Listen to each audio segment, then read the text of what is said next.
욥기 말씀 계속해서 함께 살펴보고 있습니다. 오늘은 욥기 16번째 말씀, 내가 해줘야만 하는 권면이라는 제목으로 함께 말씀 나누도록 하겠습니다. 지난 주간 우리는 이 고난을 조급히 떠나지 않을 인내가 필요함을 함께 살펴보았습니다. 아프다고 해서, 이 고난이 너무 힘들다고 해서, 문제가 너무 고통스럽다고 해서 그 문제의 본질, 그 문제의 원인, 그것을 해결하지 않고 그냥 고난에서, 고통에서 빨리 벗어나고자 떠나게 된다면 더 큰 문제로 이어질 수 있음을 우리가 함께 나누었습니다. 제대로 된 중재를 하지 않으면 계속 고통 속에서 살아갈 수밖에 없다는 이야기도 함께 나누었습니다.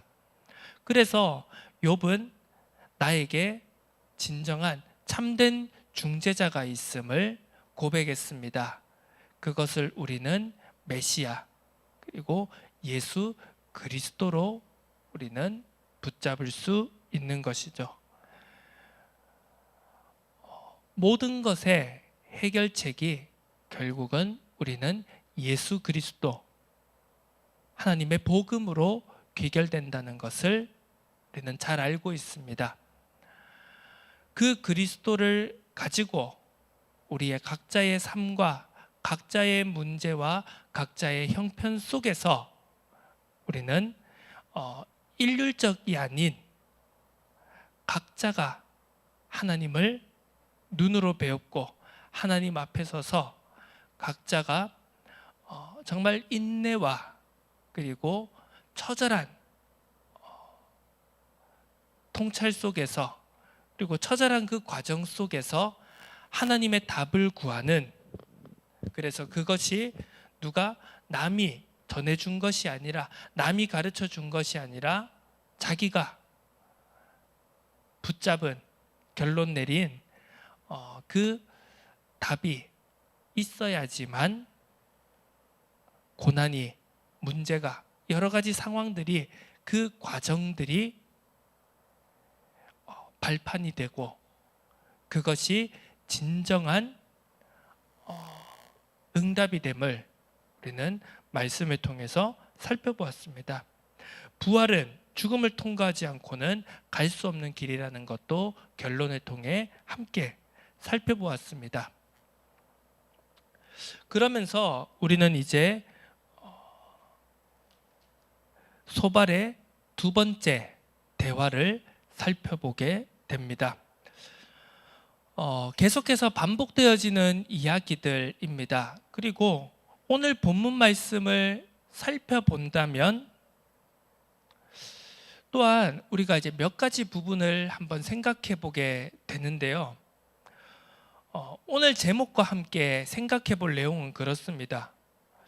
오늘 지금 이 본문 말씀 속에서 소발이 욥에게 한 대화의 내용이 앞전 그 자신의 말과 그리고 다른 친구들의 말과 얼마나 차별점이 있는 독창적인, 아니면 구별되는 내용인가 하는 점입니다. 자세히 살펴보면은요, 결론적으로 그렇습니다. 별반 다를 것이 없는 이야기입니다.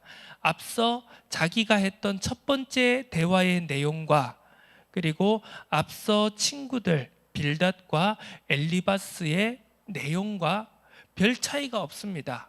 한마디로 그겁니다. 인과응보를 말하고 악인이 흥하는 것은 잠깐이다. 악인에게는 결국 형벌이 따르고 심판이 따르게 될 것이다 라는 것이 그 골자입니다. 자, 그렇다면 왜 별반 다를 것 없는 이 대화들이 이 욥기 말씀을 통해서 계속 반복되어지고 있는지를 우리는 생각해 볼 필요가 있습니다. 물론 20장 이 본문 말씀들에도 우리가 이 20장 안에만 들어있는 고유한 의미를 우리가 찾아볼 수 있겠지만요, 우리가 이 욥기 말씀이라는 전체의 틀을 놓고 한번 생각해 볼 때 몇 가지 부분들을 우리가 주목해서 생각해 볼 수 있을 건데요, 오늘은 이 제목과 함께 우리가 그렇다면 나는 과연 어떤 상황 속에서 내 옆에 있는 사람이 어려움을 당했을 때라든지 혹은 무엇인가 조언을 해줄 수 있는 상황 속에서 과연 이때가 내가 과연 입을 열어야 할 때인가, 내가 무엇인가 말을 해줘야만 할 때인지, 아니면 그냥 내가 말을 해줄 필요가 없는 상황일 것인지, 그것을 우리는 한번 오늘 본문 말씀을 통해서 생각해 보고자 합니다. 자, 소발이 이렇게 대답을 합니다. 나아마 사람 소발이 대답하여 이르되 그러므로 내 초조한 마음이 나로 하여금 대답하게 하리니 이는 내 중심이 조급함이니라. 왜 조급한 것일까요? 왜 조급할까요? 우리는 이 부분을 한번 생각해 봐야 되겠죠. 그러면서 3절부터 계속 또 이야기를 합니다. 내가 나를 부끄럽게 하는 책망을 들었으므로 나의 슬기로운 마음이 나로 하여금 대답하게 하는구나. 지금 앞서 빌닷과 엘리바스도 그렇지만 이 소발도 욥이 한 말을 자신들에 대한 공격으로 간주하고 있는 것을 우리는 본문 말씀을 통해서 생각해 볼 수 있습니다. 내가 나를 부끄럽게 하는 책망을 들었다. 우리가 욥기를 가만히 살펴보고 욥의 대답을 살펴볼 때 욥은요, 어떻게 보면 욥의 시선은 친구들에게 있는 것이 아닙니다. 욥의 시선은 지금 일관되게 내가 이해할 수 없는 지금 나에게 찾아온 이 고난에 대해서 나는 하나님께 답을 듣기를 소원한다는 것입니다. 욥의 시선은 일관되게 지금 하늘을 향해, 그리고 전능자를 향해, 여호와 하나님을 향해 있다라는 것을 우리는 욥기의 말씀을 살펴보면서 확인해 볼 수 있습니다. 자, 그런데 왜 욥의 친구들은 그 욥의 말을 자신들에 대한 공격으로, 자신들에 대한 책망으로 간주했을까요? 그것은 자기들이 생각하는, 자신이 생각하는 기준만이 옳다라는 편협한 시각 때문인 것입니다. 자, 오늘 제목으로 한번 생각해 보겠습니다. 권면이라고 하는 것은 어떤 뜻입니까? 물론 사전적인 의미는 우리가 쉽게 인터넷에 검색하면 찾을 수 있습니다. 하지만 보통 우리가 이제 신앙생활 속에서, 우리가 이 기독교 공동체 속에서 가장 자주 쓰이는, 가장 널리 쓰이는 이 단어 중 하나인 권면이라고 하는 이 단어에는 기본적으로 어떤 뉘앙스가 있죠? 권유라고 하는 뜻이 담겨져 있는 겁니다. 권유는 무엇입니까? 기본적으로 강제하지 않는다는 뉘앙스가 담겨져 있습니다. 그래, 야, 네가 지금 어렵지, 네가 지금 힘든 상황 속에 있지, 하지만 우리 한번 또 말씀을 붙잡으며 말씀을 깊이 생각해 보며 하나님의 마음이 무엇일지, 하나님이 진정으로 우리에게 원하시는 것이 무엇일지 한번 우리가 기도하며 말씀을 붙잡으며 한번 찾아가 보자, 응답을 받아보자, 이런 느낌 아닙니까? 그래서 권면이라고 하는 것은 어떤 일종의 명령이 아닙니다. 물론 내가 지금 말하고 있는 대상을 위해서 정말 사랑하는 마음으로, 때로는 애가 끓는 듯한 마음으로 이 사람이 정말 했으면 좋겠다는 방향을 가지고 이야기를 해주지만 그걸 그 사람이 하도록 억지로 밀어붙이지 않는 것이 권면의 의미인 것이죠. 그래서 설교자가 앞에서 설교를 하면서 권면합니다 라고 하지만 그 권면이 강제력이 될 수는 없는 것입니다. 서로가 지체들을 위해서 권면하지만 그 권면을 따라가지 않는다고 해서 어떤 형벌이라든지 불이익이 오는 것이 아니란 말입니다. 권면이란 바로 그런 것입니다. 어떻게 보면 처음 시작은 엘리바스와 소발과 빌닷의 욥을 향한 이야기는 처음에는 권면이었을 것입니다. 그런데 점차 권면 같지 않은 권면으로 변질되어 가고 있다는 것을 우리는 이 욥기 말씀을 계속 살펴보면서 느낄 수 있습니다. 첫 번째는 그렇습니다. 권면을 하면서도 이 권면을 반드시 너는 따라야만 해. 이 이외에는 다른 정답은 없어. 라고 애초에 전제가 되어졌다는 것입니다. 전통이 그래. 원래 규범이 그래. 원래 질서가 그래. 원래 율법이 원래 이때까지 해왔던 것들이 조상으로부터 지금까지 우리까지 내려왔던 전통이 원래 그래 라는 것을 가지고 딱 정해진 하나의 답을 놓고 권면이라는 이름으로 허울좋게 포장한 것뿐입니다. 자, 우리도 그런 경우가 없습니까? 정말 상대방을 위한다고 하면서 상대방을 사랑한다고 하면서 권면이라는 말로 포장하면서 그 속 알맹이는 속마음은 너가 이것 아니면 안 된다라는 그런 폭력적인 사고방식으로 권면이라는 이름으로 포장을 해서 상대방에게 조언하고 있지는 않은지, 조언 아닌 조언을 하고 있지는 않은지 우리는 깊이 생각해 볼 필요가 있는 것입니다.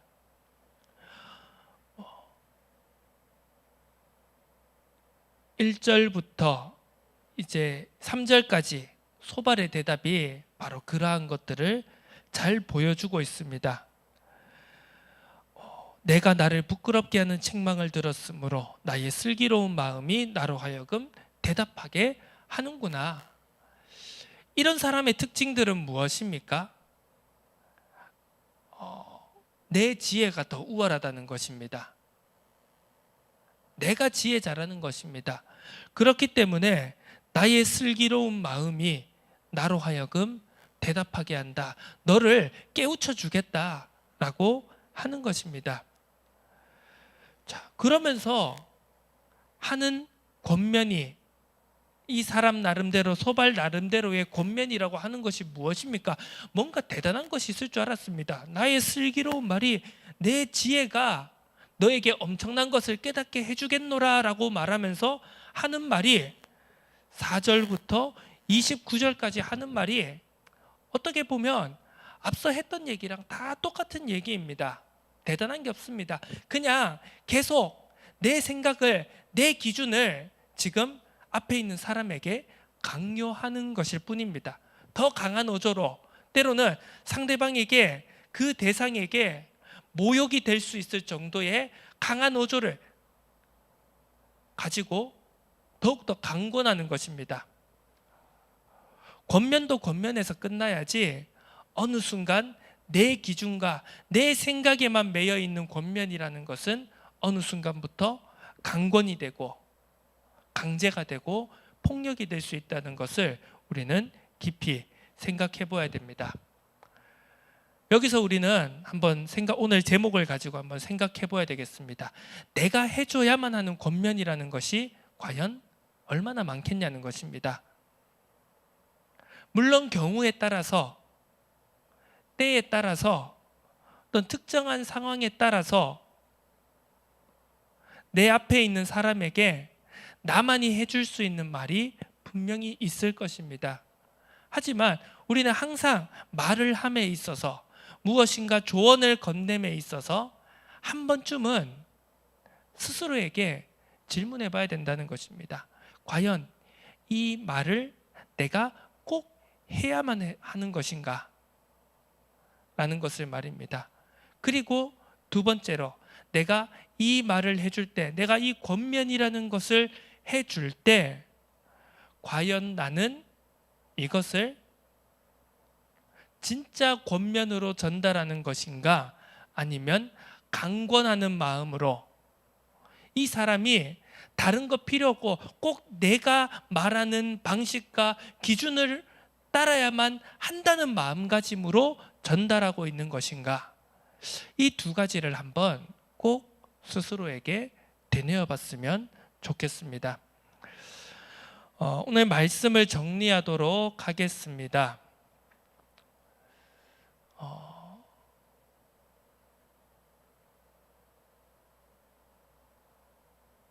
내가 해줘야만 하는 권면이라는 것은 어떻게 본다면 생각보다 많이 없을지도 모르겠습니다. 우리는 경험으로 잘 알고 있습니다. 한 사람의 말이 큰 영향을 미칠 수 있다라는 것과 동시에 한 사람의 말, 사람의 말이라는 것이 다른 사람에게 또 크게 영향을 주지 않는다는 것도 우리는 너무나 잘 알고 있습니다. 그렇다면 그 차이는 어디에서 오는 것일까요?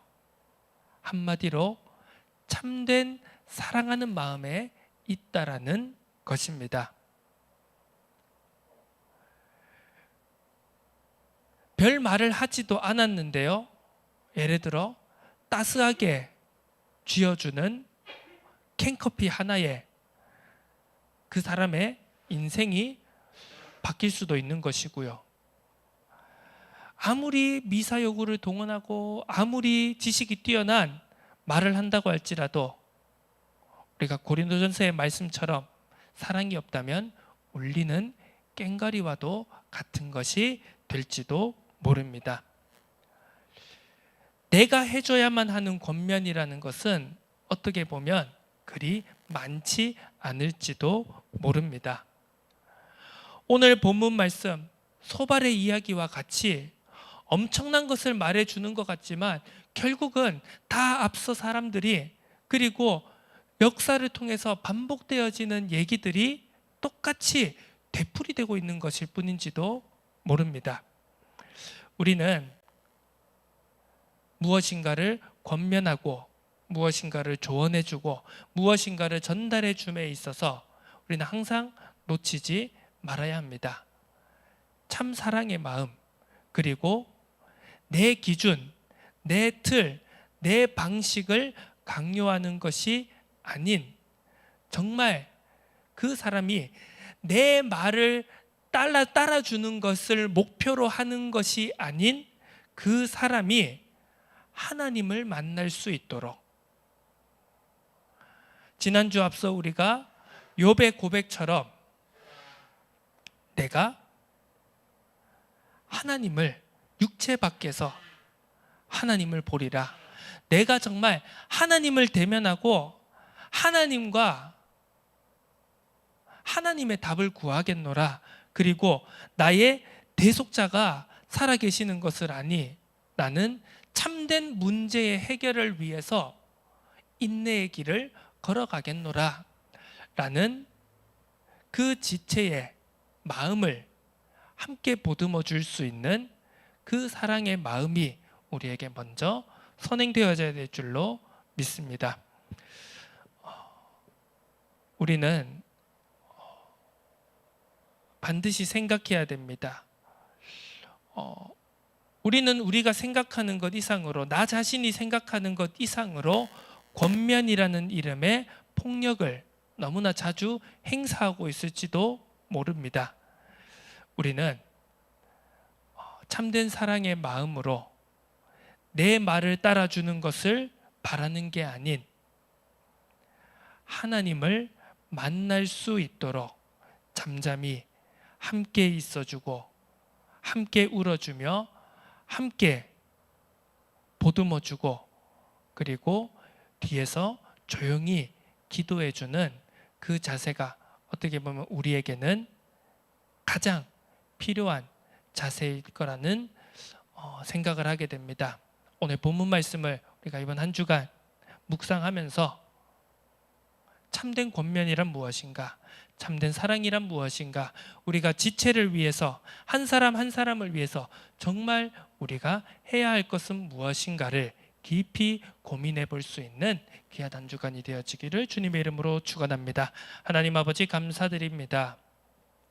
내가 해줘야만 하는 권면이라는 강박에서 우리가 벗어날 수 있도록 은혜 더하여 주옵소서. 권면이라는 이름에 폭력을 행사하기보다는 잠잠히 옆에 있어주고 울어주며 끌어안아주며 위로해 줄 수 있는 참 사랑의 마음이 우리들 속에서 회복되어지고 더 풍성하여질 수 있도록 은혜 더하여 주옵소서. 내 말을 따라주는 것을 목표로 하는 것이 아닌 하나님을 만날 수 있도록, 하나님을 대면할 수 있도록 기도해주는 마음이 넘쳐나게 하여 주옵소서. 감사드립니다. 예수 그리스도의 이름으로 기도드립니다. 아멘. 찬송가